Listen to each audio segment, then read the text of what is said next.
Here we are. Thank you very much. Thank you very much for the invitation. I would like to welcome all of you.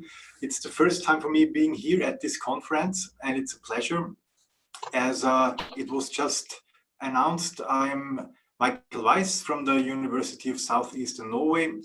My background is philosophy and philosophical practice, and I'm working at the Institute for Pedagogy. So it's not so much psychology, but pedagogy,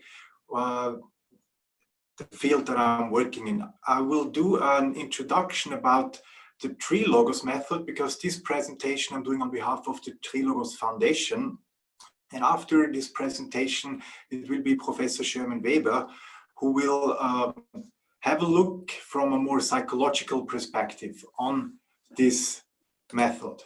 I will first share a presentation now. I'll post the series. I will present the so-called Trilogos Method by means of this poster exhibition. You don't have to read all what it's written there because it's quite a lot, and I will try to speak more freely about the essence of each poster here.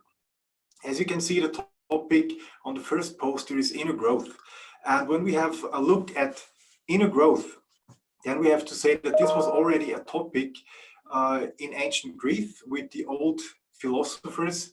And in fact, inner growth was the main goal of philosophy. It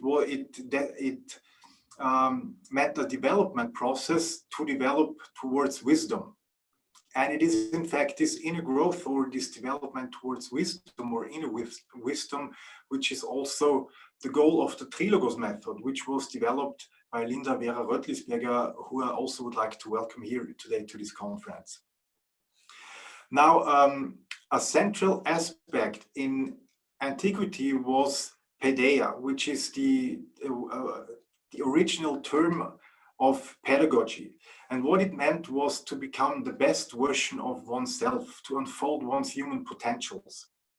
And that's also the goal of the Trilogos Method. And here you can see the title of the exhibition here, In Touch with Your Inner Voice. And the inner voice was actually a term that was already used by Socrates in terms of the daimonion, which is a kind of inner faculty that guided Socrates in his actions. And he thought it to be transcendent and of spiritual character. And in fact, the spiritual dimension is a key aspect in the Trilogos Method, as we will see during this presentation now. As I've said, the goal of the Trilogos Method is to unfold human potential. And to some of you, the term human potential or the so-called human potential movement from the 1960s might be familiar. One of the representatives is in fact Maslow with his hierarchy of needs. And on the top of his pyramid of the hierarchy of needs, you can see the self-fulfillment needs. And instead of needs, we rather speak of intelligence as a potential in the Trilogos Method. And there are basically three core or key potentials or key intelligences. And the first one is the IQ, our capability to think rationally. Then we have the EQ, emotional intelligence. Could also call it our ability to feel and to respond to feelings of others in a responsible and reflected way. And then finally, we have what is called SQ, which is the spiritual intelligence. And that form of intelligence might be new or unfamiliar to some of you. It is actually our ability to believe and to trust in something. Those of you who have heard of Viktor Frankl and his approach to meaning, in this respect, we could say that spiritual intelligence is our capability of generating meaning, finally, ultimate meaning. All these three abilities together form the so-called SIBIU, which means that IQ, EQ, and SQ are interconnected and they form what is here called SIBIU, or the human potential, which is quite similar, or it can be related to what Antonovsky called the sense of coherence. And I would like to give you a practical example so that you can almost experience this SIBIU. And that is the following. Just imagine that you are holding a lemon in your left hand. For this exercise, you can also close your eyes if you like. And while imagining that you're holding a lemon in your left hand, you can almost sense its weight weighing in your hand. And maybe you can also sense the skin of the lemon and also its refreshing smell and its color. And then you imagine to take a knife with your right hand and carefully you cut out a slice from the lemon. Put the knife aside. Then you take the slice of the lemon and you bite into it. Now, when doing that little experiment, it could easily be, if you just did it now, that you felt the cold shiver running down your spine, or that you almost could taste the sour taste of the lemon. And that is very interesting, that you could feel this cold shiver or taste the taste of the lemon, because there was never a lemon here. So for a moment, you more or less believed in the existence of this lemon. And because you believed in it, you could feel the cold shiver running down your spine. You could taste the taste of the lemon. But then finally now, of course, we all realized that there was no lemon, and that there is a difference between imagination and reality here. So in this experiment, we used our AQ, the emotional intelligence, in terms of what we felt, our SQ in terms of what we believed, and our EQ in terms of what we thought and how we could differentiate and distinguish between imagination and that there is in fact no lemon here. So here in this experiment, we used all three different forms of intelligence at the same time. They were interconnected. And now the question is what we can do with this SIBIU, with these interconnected forms of intelligence. And some of you might even wonder, why is there three forms of intelligence? Howard Gardner, for example, he spoke of multiple intelligences. I would like to leave the question open for now and just continue to the next poster. As you can see,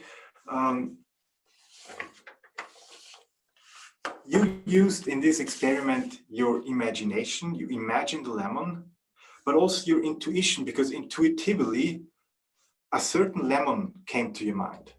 And it can be that the lemon was fully yellow, a bright yellow. It can be that the lemon was a bit green on the skin still, and so on.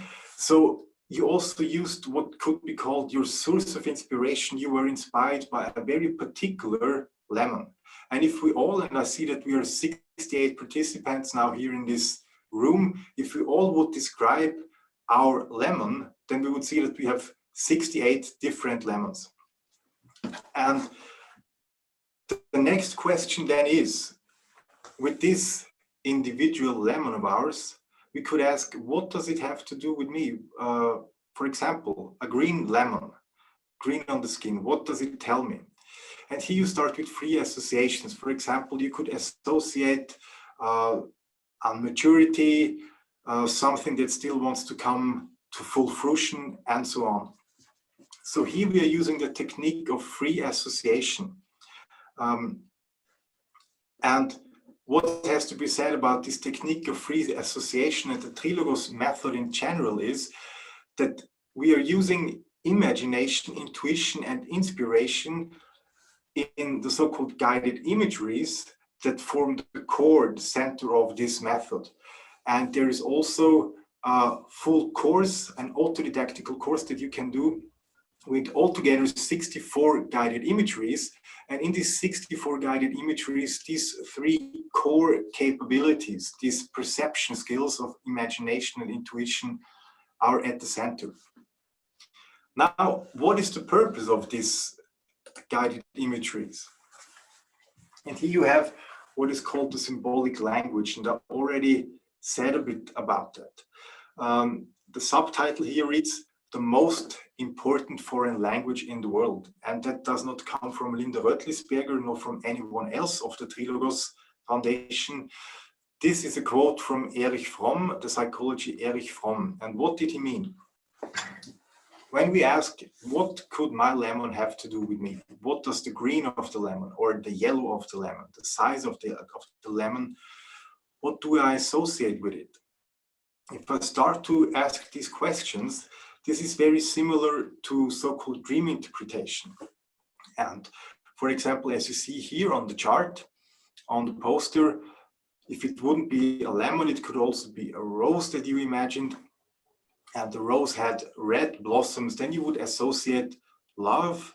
If it had thorns, you would associate maybe protection, defense. If it had a closed bud, you could associate something that has yet to thrive and bloom. So here you start to associate, on the one hand, to the specific symbol that you imagined. On the other hand, you're also asking, what does this symbol have to do with me? And here we are at what is commonly known as dream interpretation, and dream interpretation existed, well, probably ever since and in all cultures. And here you can also read that dreams are like messengers of your inner voice. And the purpose of these guided imageries that the Trilogos method offers is nothing else than to go into certain guided dreams and using that experiences in order to make associations about it and see how could they eventually relate to me and my everyday life. So, and here you're doing what could be called self-reflection. When you ask, what does it have to do with me? Then you're doing self-reflection. Know thyself, as Socrates once said. Now, up until now, probably some of you might think that this is more or less like traditional approaches to dream interpretation, traditional psychotherapeutic approaches to dream interpretation, but there is a main difference between the Trilogos method and to other more conventional approaches of psychotherapy. And this main difference is basically the understanding of the unconscious. In the context of the Trilogos method, dreams are not just an expression of individual unconscious, not just an expression of repressed desires and feelings, but they can also be an expression of spiritual experiences. For example, you dream about having a conversation with your dead grandfather. You dream about taking contact with an old friend living in the US, and you phone him the next day after you wake up, and all of a sudden you realize it was important to call that friend. So these are spiritual experiences which might remind some of you of parapsychology, and indeed I would agree. But the question is, the spiritual dimension, has it never played a role in certain approaches of psychotherapy? And of course it had. For example, Viktor Frankl coined the term spiritual unconscious, or C.G. Jung spoke of the collective unconscious. And these are more or less concepts to explain and organize such spiritual and transpersonal experiences into a meaningful whole.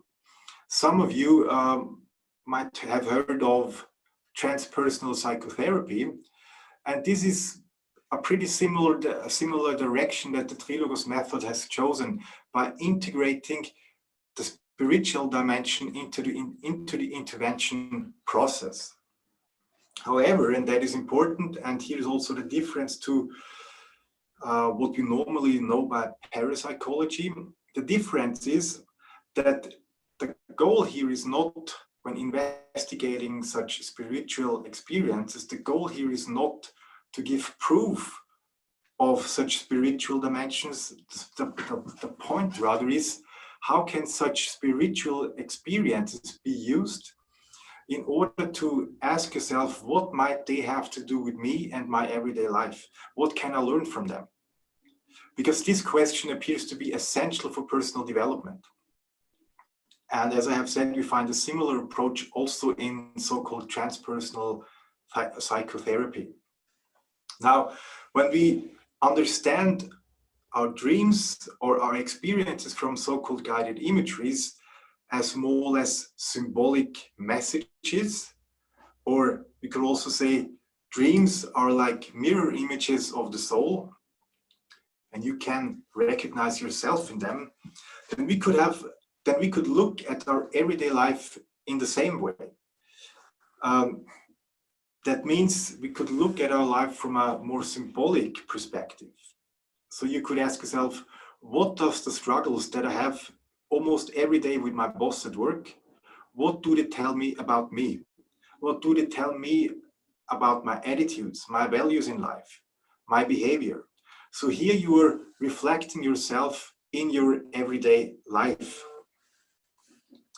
And when we go further with that, then by posing these questions and having this symbolic perspective on our everyday life, we can also speak of a meaningful tool for personal growth. And here it's, well, you could put it like this. Whatever it is that a guided imagery and the experience of a guided imagery or a dream is revealing to you, it relates to you and your everyday life. That means you're trying to make use of that. You're using it as a tool for personal growth. And here meaning becomes a quite powerful driving force in terms of how you can change yourself, how you can work on yourself. So a meaningful tool here is meant also in the sense of meaning as a tool for personal growth.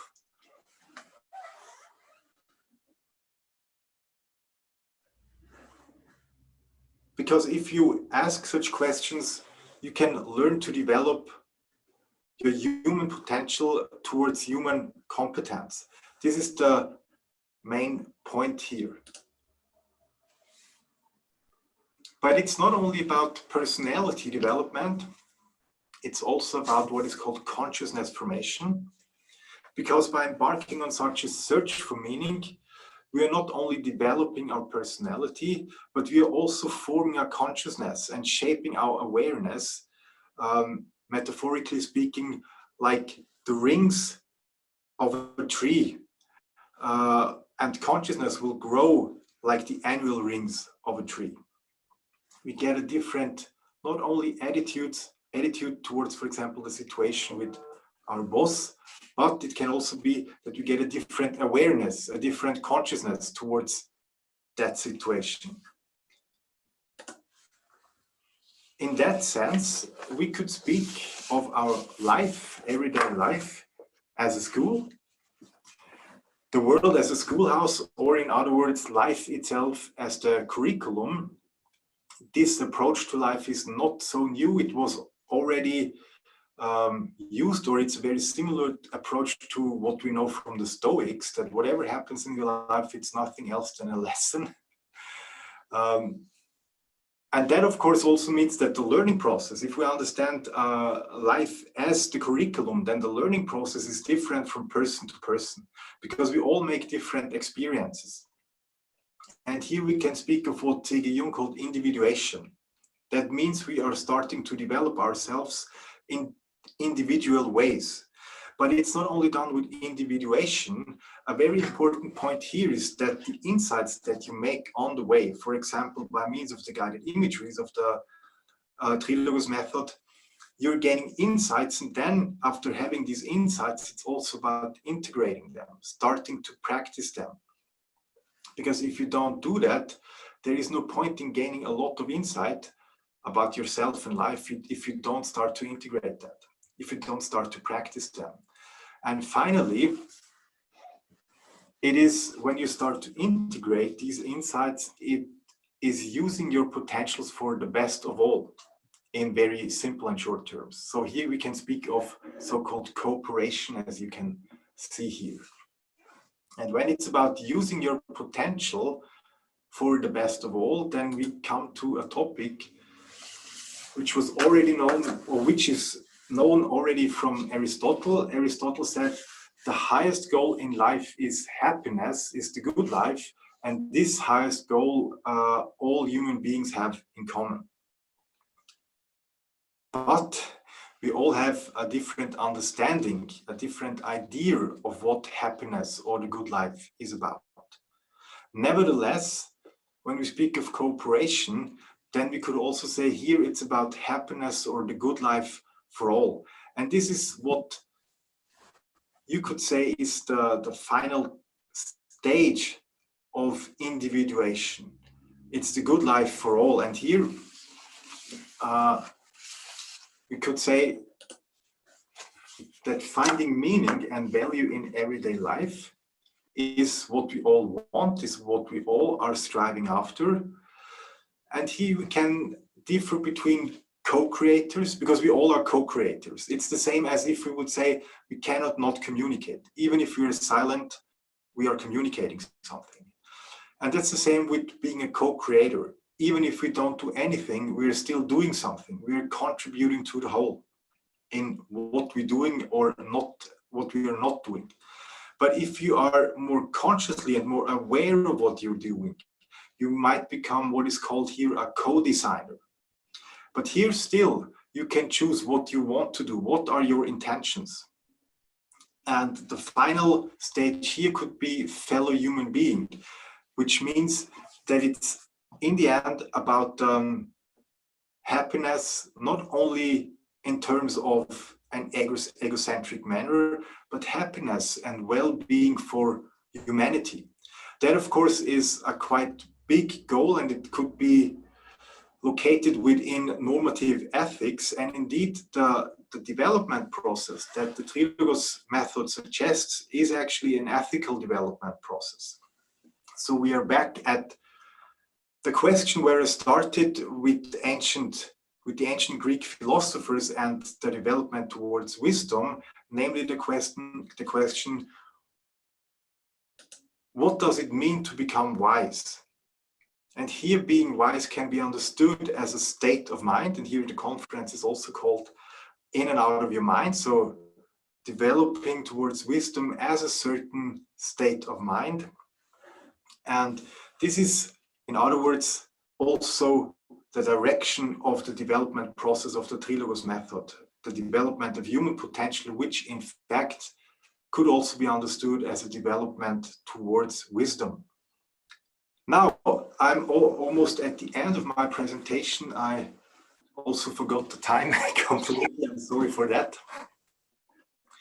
But if you could give me 3 more minutes, then I'm handing the word over to Professor Sherman Weber. So just to finish that, the Trilogos method is an educational approach for personality and consciousness training and development. But as you have seen, it has a lot of psychological and psychotherapeutic implications. There were, in fact, a couple of studies already done on this method, and Professor Sherman Weber will say more about that, about the empirical studies done by means of a quantitative approach. I would like to share some aspects of a qualitative study that I have carried out last year. It was, in fact, a quite small qualitative research project called the Daimonic Dialogues at a Norwegian folk high school.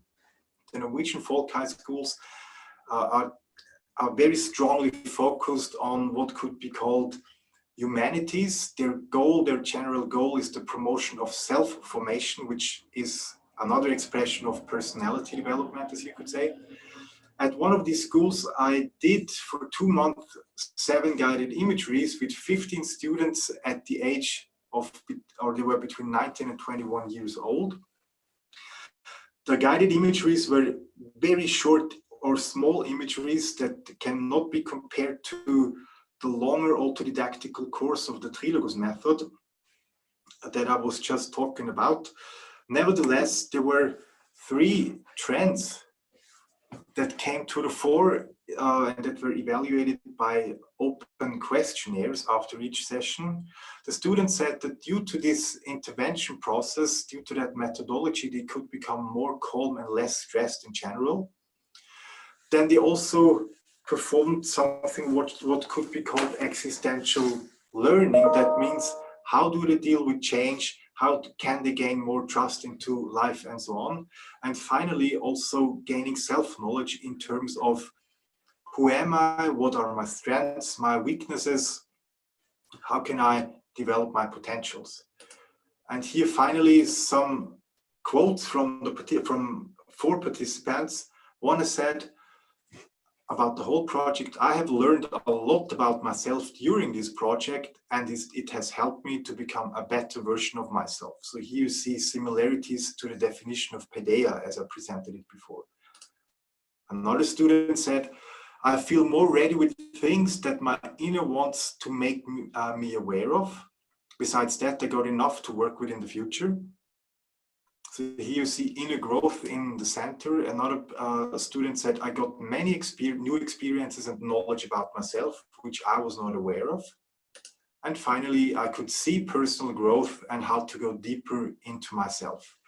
And at this point, I would like to stop with my presentation. Jamé, I would like to give you the word. I will stop sharing now. I would like to give you the word to continue in order to have a look at the Trilogos method from a more psychological point of view. Thank you. Thank you. Thank you, Michael. Thank you, Mihai. Half an hour ago when you introduced both of us for this session. So I'm speaking to you from Vienna, from Austria, and it is a great pleasure to have all of you in the audience.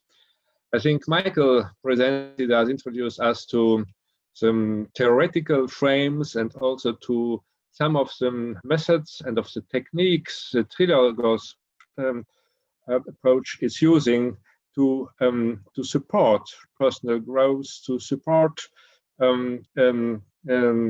effects on personality in this context.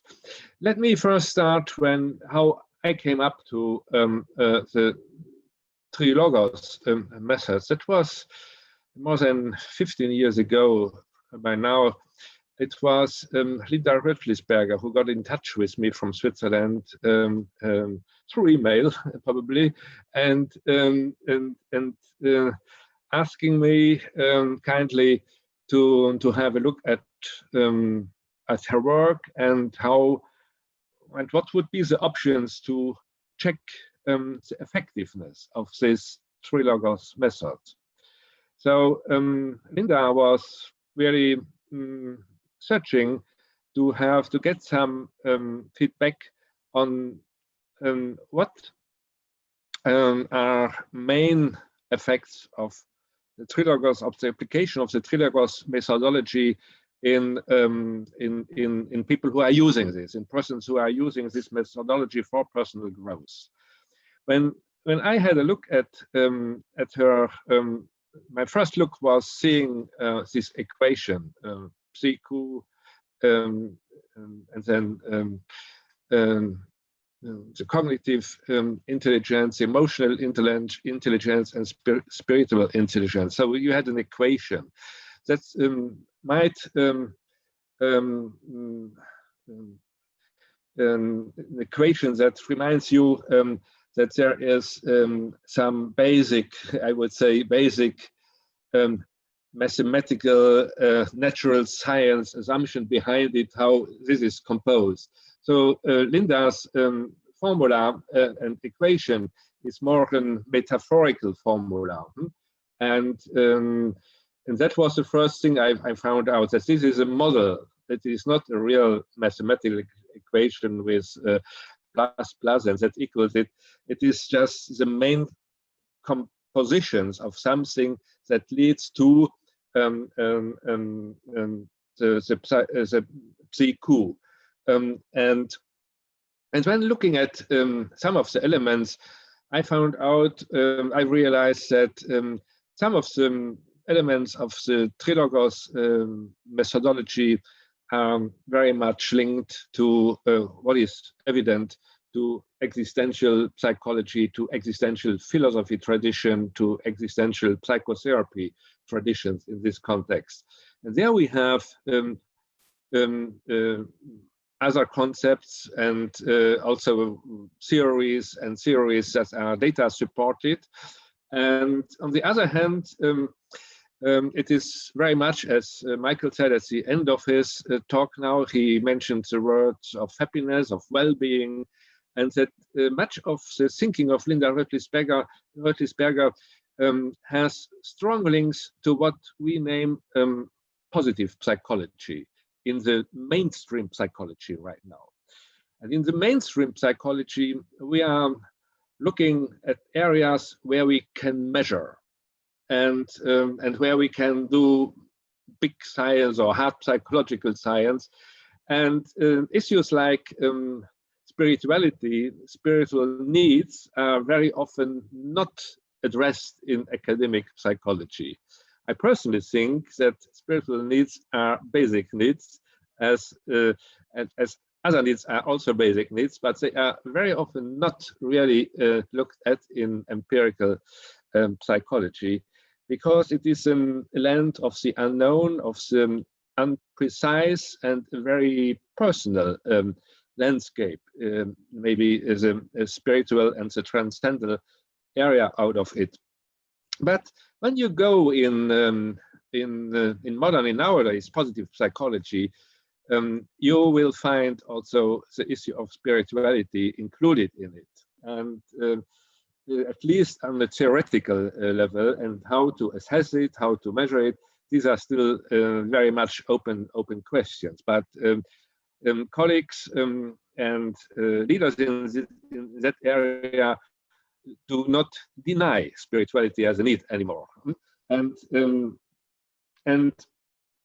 then I go now back to how mankind, the ways mankind and the approaches mankind uses to come to knowledge, to generate knowledge in general. So this is more a short outlook in epistemology and so on. And in our sciences, we can differentiate a couple of big scientific categories, like the rational and the formal sciences, like mathematics, like logics. And then comes up with the empirical sciences, where we have experiences of it. And here we can see the natural science branch with its very nomothetic approach that tries to define general rules, general laws in it, and tries to explain something. And it uses for this the traditional experiment and the randomized controlled study, for instance. And on the other side, another empirical branch of science would be the humanities, and they are using more an ideographic approach, so that is focused on one element, on one person, on one situation, and analyzing it, and not trying to really to explain it, but more to understand something, and not explaining it and trying to find out which are the variables and which are correlating and how does that function, but just having a look at it and analyzing it. So, and these two approaches from empirical sciences, the nomothetic and the ideographic approach, is something that we use also in psychology. And as I said, the big mainstream academic psychology is more focused on the model of natural sciences, using natural science methods to explain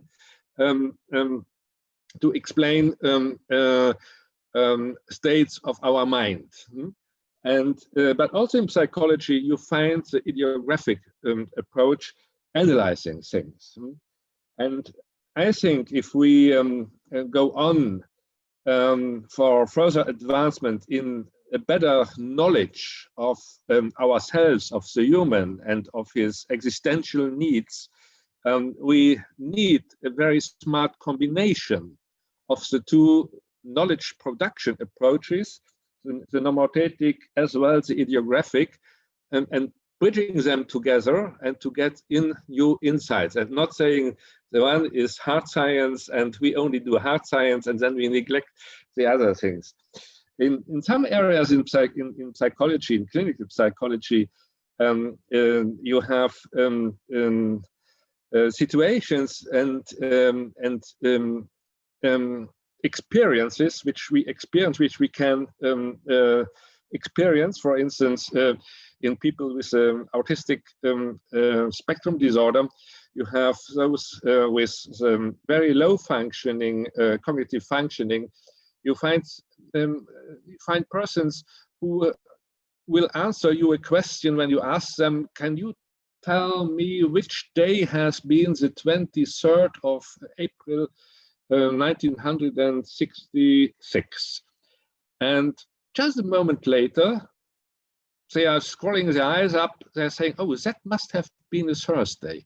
And then you go in the calendar and see it is a Thursday. And then you can put in a couple of other questions in the direction more in the past or even in the future, and they will always give you the correct answer. And these people doesn't know how to calculate 7 plus 11. So they don't have a mathematical concept in doing this. And when you ask them how they do it, they are saying, I just know it, but they cannot give you anything more in it. So, and this is a phenomena that is there and which is in our big textbooks not reported, because it does not, it is not in line with our theories we have of the mind of people with autistic spectrum disorder. And then we do not enter it in the books, though the phenomenon exists. So this is an example of how in some areas in psychology, we do not discuss the phenomenon because we don't know and don't have a method how to analyze this and how to enter it in our theoretical modeling inside. And I think using here a more ideographic approach, and also with probably with other advanced observation technologies we have today in neurosciences, we can go on in this direction for getting a better knowledge on these neglected phenomena in our sense. And I think spirituality is very much an analogous thematic approach. So this is to position it why the people and theoretical models like the one of Linda Rodlis-Becker have it hard to be fully accepted in the academic world. What we did in Vienna, and I was really very happy about the Trilogos method, that is also has on its first level a program that you can self-administer yourself. You don't need a tutor, you don't need a supervisor or a therapist who is joining you in the session. You have a booklet, very clearly instructions, with instructions in it, and you have a vast majority of exercises in it, and you apply it according to the formulation of the instruction booklet. So it is very independent, and it is self-controlled, and you are self-structured in it. And this is something that you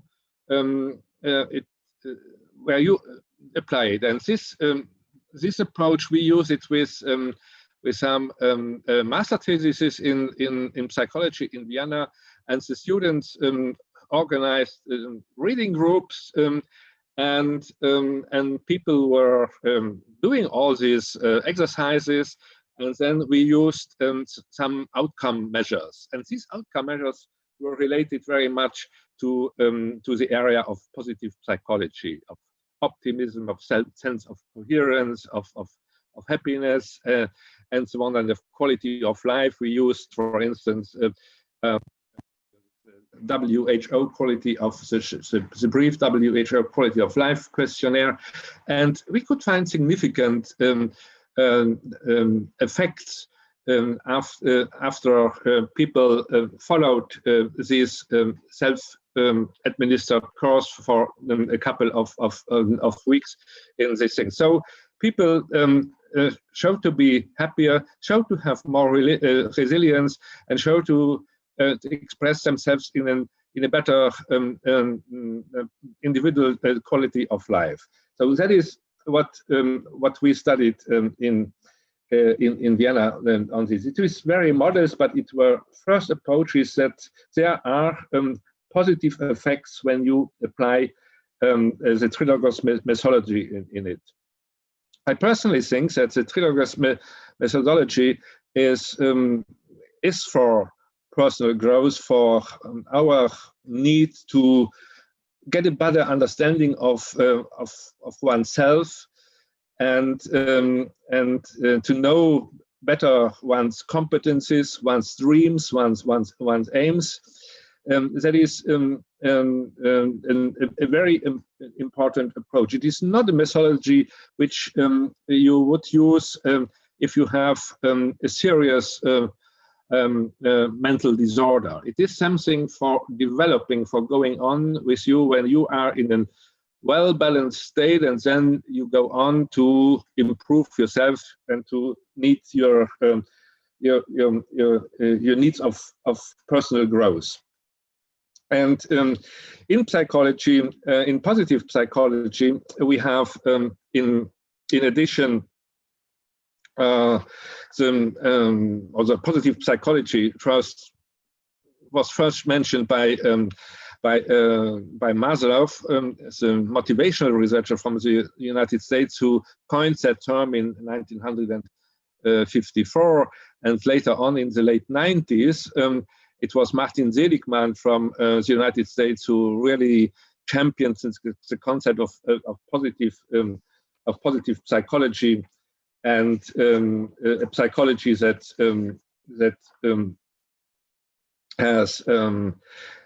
is the study of positive subjective experience, positive individual traits, and positive institutions, promises to improve quality of life. And positive psychology focuses such on both individual and societal well-being, and that is also an aim in Linda Rüttlisberger's work, not only on the person, him or herself, but also on the environment, on the society, on the groups, and how to set up social responsibility and strengthen social cohesion in it. Let me, before ending, let me give you a brief outline of what is the current state when we go to positive psychology according to Seligman and Christopher Peterson, who came up a couple of years ago only with in their main article named Character, Strengths and Virtues. So they set up a structural organizational model of main 6 virtues and 24 strengths, which all of them together promote positive psychology and strengthen your personality and come up with more happiness at the end. And these 6 virtues would be, the first would be wisdom and knowledge. And in wisdom and knowledge, you will have something like creativity, curiosity, open-mindedness, love of learning, perspective, innovation. The second virtue would be courage, bravery, persistence, integrity, vitality, and these are characterizing courage. The third would be humanity. So that is love towards your people around you, your kindness, your social intelligence. The fourth would be justice. And this goes to citizenship, to social cohesion, to fairness, to leadership. The fifth area of virtue is temperance. So that is like forgiveness and mercy, humility, prudence, and self-control would be grouped in this virtue. And their last virtue is transcendence. And they understand with transcendence the appreciation of beauty and excellence, the gratitude, the hope, humor, and spirituality. So that is the model they have proposed a couple of years ago in this. And I think very much of this is also included in what Linda Rüttlisberger is proposing with the Trilogos methodology and its unique exercises you are doing with. So coming to the end, I want to stress for 2 minutes, I just have to find my notes. I took some notes for this. That to what is positive psychology and the current situation of COVID-19, where people very often experience negative emotions far more than positive emotions. And we know that negative emotions, some of the authors are saying you have to avoid negative emotions. But there is a trend now, and there we come back to also to Viktor Frankl, who says that if there are negative emotions, you can use them in a positive way. And that is a very, very interesting thing. So, and that is something to make hope during the COVID time over here. So in the area of COVID, many people have suffered high levels of stress and mental health problems. And to cope with this widespread of suffering, this may be physical, psychological, social, and even economical suffering, the positive psychology and personal happiness is no longer the sole approach to examine personal well-being. And another approach, that is the one of Viktor Frankl's theory of self-transcendence, provide a promising framework for research and intervention on how to achieve resilience, well-being, and happiness through overcoming suffering and self-transcendence. The existential positive psychology of suffering complements the positive psychology of happiness, which is championed by, as I said, by Martin Seligman and Christopher Peterson, as two equal halves of the circle of well-being and optimal mental health. So the different approaches to positive psychology and their influence on individual well-being during the COVID-19 era is really something we can now examine. We have a global model around and many persons affecting it, and we can collect this, data on this. And